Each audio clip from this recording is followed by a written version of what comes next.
we already covered the best round 1 options for the Chargers in this year's draft. So the next step is going to be covering the best day 2 options, and that's going to include round 2 and round 3. Now, some positions have already been filled during free agency from returning players as well as some other free agents, and many more positions may be filled before the draft finally starts. But there's still plenty of reasons for us to go ahead and talk about some of the best options for the Chargers. But before we get into any of that, my question for you guys is, who do you hope to see the Chargers bring in to this team in rounds 2 and round 3? Comment all that down below. I'd love to hear what your guys' thoughts are on all of this. And there's so many options that I'm sure there's some people that I've never even heard of that you guys think would be a great addition for the Chargers. But let's not waste any more of your time. Let's go and get right into things. As mentioned, we're going to be covering day 2, which is rounds 2 and rounds 3, and I'm going to be doing 3 players from each round, because if I covered all the players that I thought could be of use to the Chargers, then we would be sitting here for probably about an hour, and we don't really need a video that long. So 3 people from each round. First, of course, let's start with round 2. Now, let's give some context to some of these picks here, and I think this might be a perfect example of that. Some locations expect players to go in round 2, some locations expect players to go in round 3, and so on and so forth. So take this all with like a grain of salt and where they're gonna land. And this first guy is a guy that I've seen in both round 2 and round 3, and that's gonna be Marvin Mims, wide receiver out of Oklahoma. Now, Mims is going to fill that speed role that a lot of us Chargers fans really hope that the Chargers can bring in. He ran a sub 4.40, bringing that speed for you. And although, speed is something the Chargers desperately want, at least as us fans desperately want, I think reaching on a guy in the first round might not be the best option, especially if there are other options. So waiting another round or even 2 could be a good option for the Chargers. Now, Mims also moves with long strides and can quickly reach his top speed, which is very important. You're not going to be waiting for him to get downfield. And although he's really fast, of course, sub 4.40, it's not like he starts slow and then reaches that top speed and makes it under that 4.40. He is immediately getting off the line at a very fast speed, and that could be enough to break up the pressure from your cornerback very quickly. And he moves through his routes, and although they're a little bit limited, his route tree maybe is not as expansive as we'd hope, he moves through them quite smoothly. Which, of course, is a good thing, because that means once you do expand his route tree, that he hopefully should be able to continue that smooth transition through his routes, which is always a good thing. You don't want anything to be too choppy, because then the DBs are going to know what's kind of coming and expect when your cuts will be occurring. Now, his speed, his acceleration, all of that combined is really exceptionally well shown in the short routes. And although you'd expect big time plays, deep balls, and he does produce those, in the short game, it is huge.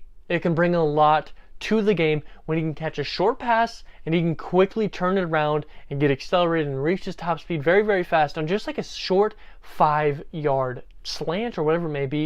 And that's something that the Chargers could use. Now, last year we saw a lot of short passes. I don't think we're going to see as much of that this year with a brand new OC, but nonetheless, he can be used in short distance and long distance and even produce really big plays in short yardage routes. And that's something that's really important.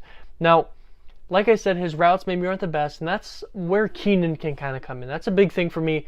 A lot of these wide receivers aren't fully complete, at least in the realm where the Chargers are going to be picking, but Keenan can do a great job at upgrading some of his routes and give him a better route tree, and with this speed, I think he could become a very pivotal piece to this draft. Now, of course, I don't know what round he's going to be landing in. I've seen him second, I've seen him third, I've seen people even suggest that he could be a first if people are willing to reach on him because of his speed. So I put him right here in the middle at the second round.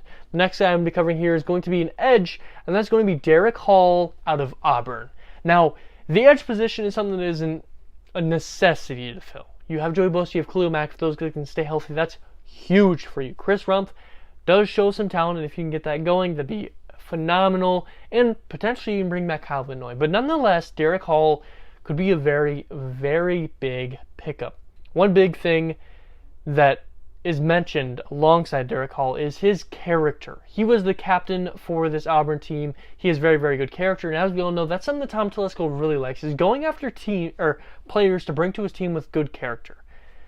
That could be enough for him to potentially swing in this direction, and that's something that's really, really important to take a look at in the first regards, is their character, because we've seen that time and time again, pass on a player that maybe looks like he could be a better overall player, because you want guys that are good people internally, because you don't want any issues internally or with that player, however it may be. So that's something that you got to take a look at when you're talking about Tom Telesco, and he can bring just that in all of this stuff.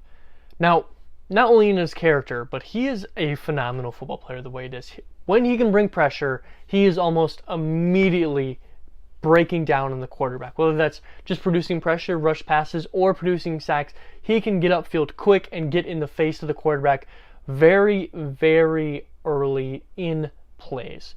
Now, he also has some incredible toughness and strength to battle even tackles or guards that are bigger than him, which is a thing that could be occurring on a consistent basis when you're jumping from college to football. But his strength and his power that he brings with it is enough to overwhelm and overpower even some people that are physically bigger, whether that's height, weight, or whatever it may be. He can overpower those guys and make his way through it, even if, looking at him right next to these guys may seem like he's going to be underpowered compared to them. Now, he does struggle a bit in the run defense, which is something this team struggled with a lot, and that could be enough to sway the Chargers away from it, who are trying to correct some of their issues. Now, he does struggle a little bit, and his effort level in the run game maybe isn't as great as you'd hope for, sometimes quitting on plays because it's going the other direction, or whatever it may be. But when he is going full go in run, he definitely can still cause some issues there, the way that he does in the passing game. And at times, he can pigeonhole himself a little bit in the rush game. Whether he commits a little bit too hard to two moves, and then it's kind of easy to predict what he's going to do, he can get himself stuck in, proving that he can do this one move the right way, even against some of the best competition, instead of altering two different movements. But that could be something that can be improved on once you bring to the NFL level. So, of course, Derek Hall is an option for the Chargers. Now, the next guy here might be my favorite pick in round 2, and I really think that bringing in tight end might be a big part of this Chargers offense, and that's going to be Tucker Kraft, tight end out of SDSU, South Dakota, not San Diego State. I know, a little bit confusing there. Now, like I said, Kraft might be my favorite pick in this round, but he also might be my favorite tight end in this entire draft, right behind Dalton Kincaid, maybe even above Michael Mayer, just because of the fact of what he can bring and you not having to spend a first rounder on him. So Tucker Kraft is a guy that I like a lot. He's a big body tight end at 6'5", 250 pounds. He has the athleticism and plus blocking. He can be very, very productive in blocking. He's good at blocking in open space. Maybe not the best at the line of scrimmage itself, but very good in open space. And he's very good at mirroring the defenders and being able to hold them down in pass blocking and run blocking, which is something that the Chargers really like to take a look at when they're drafting their tight ends. We saw that in Parham. We saw that in Gates. Guys that are very good at blocking, or at least above average, and are still good in the receiving game. Now, he also is very quick from moving to catch to progressing down the field and getting some extra yards. He can catch it real quick and immediately turn around to get some extra yards. Big thing for the Chargers. You always want to get extra yards from your receivers. You don't want to just throw and get down immediately. And, even with all that, his speed, maybe not the best. It may be lacking a little bit at times. At least in the sense of, going deep down the middle of the field. But he still uses his speed very, very effectively when he is running his routes. And although he might not be breaking speeds directly down the seam, still able to bring you enough speed to make it all work out effectively. Now, a couple gripes alongside maybe his speed being a little bit of gripe. He rounds some of his routes a little bit at the top, and at times, his route running lacks because of that rounding nature of it. But he's really, really good at shortening the game, And if he's able to be that good at the short level, you can improve him in the medium and long range. And like I said, this might be my favorite option in the second round and might be one of my favorite options in the tight end position in the entire draft. So Tucker Kraft, a very, very high level pick for me. And those are my 3 picks for the second round. And there's a whole bunch more options that we could be running through. And I'd love to hear what your guys' thoughts are. But we're going to move to round 3.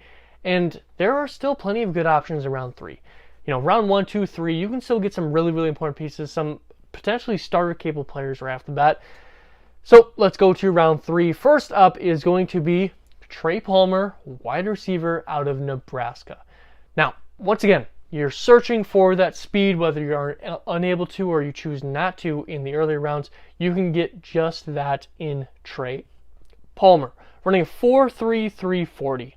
He was a sprint champ in high school. He's going to be able to bring you all the speed that you need. And the Chargers might be willing to wait an extra round or 2 and still snag this guy to compete at that high level and that high speed. But his raw prospect still needs a little bit of work. And that can be a good thing, that can be a bad thing, because you can make him the player you want, but it also means he might be coming in a little bit rough around the edges in total. He fights very hard through press coverage, which is great because he can break free of that. And he showed some return ability when he played with LSU, returning kicks and punts. And DeAndre Carter has not been brought back yet, so this could be a great way to fill that potential need. You know, bring in a wide receiver that's a speed guy and also can return for you. Now you don't need to bring back DeAndre Carter. Very, very good option for you. And, you know, some of the downsides, like I said, he's a little bit rough around the edges. When he's going up for a high point ball, he sometimes gets a little bit scared when he hears feet coming up behind him and he doesn't fully secure the pass because he's preparing for a big hit. His routes can be a little bit lazy at times, and he doesn't always recover at a high level through his routes, and he lets the DBs get back to him even if he already had a big gap. And he needs some help locating spots in coverage after his set route doesn't work so he can slow down and find new openings. So that's Trey Palmer. I think a very, very good option for you guys, especially in the third round. Brings you that speed, but maybe not the perfect option all around. The next guy up here is going to be a guy that a lot of Chargers fans have heard of, and I've seen go so many different rounds, and that's going to be Trayvious, Hodges, Tomlinson. Now, there is an obvious reason why a lot of Chargers fans have their eyes on this guy, but I don't want to cover that, at least not at first. He has a fast twitch to him at DB, and with some great athleticism. He can read and react very quickly because how he's able to move through the defense. Now, with the sub 4.4 40, he can match some great speed options on the outside. He shows some great nickel production and coverage. He excels. He only allowed 35% of passes to be complete in his direction in 2022, and he shut down most short routes, especially curls. He was able to break down and come up on them very, very quickly. Lots of good things for him in coverage speaking. Now, in the run defense, maybe not the greatest. His size, sometimes he struggles breaking free of blocks. Once they get into him, he's unable to break free. But in the pass game, he looks very, very well. He had 41 pass deflections in his career with 18 from last year. Very, very good numbers. But his size limits him a little bit. Maybe can't cover some of the biggest guys. But, you know, maybe Michael Davis can fill that role for you so you don't need to worry about it. And he sometimes can struggle to recognize routes and might be a little bit jumpy on a route if he thinks it's going to go this way and all of a sudden it routes to a different direction. Can struggle sometimes and get a little bit too jumpy on that. So a lot of good for him in coverage, a little bit of bad in the run defense, and maybe a little bit jumpy, but that's something you can kind of tone down. Now, I think the big reason why this is connected to the Chargers is because this is the nephew of LaDainian Tomlinson, one of the best all time in the run game, one of, personally, my favorite, right behind me, my favorite on the Chargers all time. LT, huge thing, and I think the fact that this guy's related to LT might be enough to raise him on the Chargers boards, but I think he definitely deserves a third or fourth round pick. And if the Chargers going to be the one that bring him in with all of these plus sides on the pass game, I think that'd be huge, and I'd be very, very excited to see just that. Now, the last guy I'm going to be talking about here is a position that maybe isn't a position of need in the general sense. Speed wide receiver, another tight end. You always need DBs. a lot of things that can be filled. You might even need a running back. But something that I think is still important, and that's going to be Blake Freeland, offensive tackle out of BYU. Now, I know what you're all thinking. This offensive line looks better than it has in a long time, and it's finally full. You have Slater, you have Sawyer, Lindsley, Zion Johnson, and Jameer Sawyer is going to be over here. So, you have a excellent, and then Pipkins, excellent setup for you at the offensive line. But you lose some depth. You move on from Matt Filer, Jameer Sawyer steps in that spot. Storm Norton, I think, is a free agent this year and has not been brought back yet, or he signed with a different team. I'm not exactly sure. And there's not a whole lot of depth behind them that you're fully confident in. I think bringing in a guy in the draft at that offensive line spot could be really, really important for you, and doing it early on so that, worst case scenario, Rashawn Slater doesn't come back 100%, you have a guy that's ready to come in behind him, or some other injuries occur. So Freeland is going to come in as a swing tackle. He played time at both positions, 15 games at your right tackle, 26 at left tackle, a lot of time. He also played tight end in high school, so he has that agility to him and can work through quick movements, whether that is a trap or whatever it may be. He has that quick step to him. By playing tight end, he has plenty of time at both right tackle and left tackle, so he can be your swing position. For his size, he has a lot of agility, and he still has, his frame has enough to build a lot more muscle on top of that, and bringing him to an NFL weightlifting station could be a huge part in making those, making him fill out his stature and making his game even better. Now, he does need some improvement in some of his hand placement. At times, when he first shoots, he's not able to get right on the pads, and he has to refight, but he's really good at fighting to get that top spot, even if he doesn't get it right away, but a little bit better at the hand placement on the initial setup there. But, run blocking, very solid. Pass blocking looks solid. He can play both positions for you, which is really important. He's agile, playing tight end. You can fix his hands a little bit, get some more muscle on him. This could be a really, really good pickup for the Chargers in the third round, and I think his talent could be a second round if you can fix those two pretty simple details to work with. But with so many options in this draft, from second round to third round, I definitely missed some guys. These are my 6, 3 from each round, but like I said, comment down below any guys that you think the Chargers should bring in. I'd love to have a conversation with you guys because there's so many guys that I probably haven't even heard of, but those are my guys. Would you like any of these guys to be on this team, and do you think this is a good 6 guys here? Comment all that down below. If you enjoyed this content, please like, because it truly means the world to me, but also subscribe, because I'm going to have a lot more Chargers content covering draft, the remainder of free agency, and the preparations for the 2023-24 season. So if you want to see more Chargers content like this, please subscribe. It truly means the world to me. But let's not waste any more of your guys' time. As always, I hope it taught someday. Hope it made you smile. Hope it made you laugh. Something really important to me. Affect someone's day in a great way, because every single day can be a great day. And as always, you guys all be safe out there.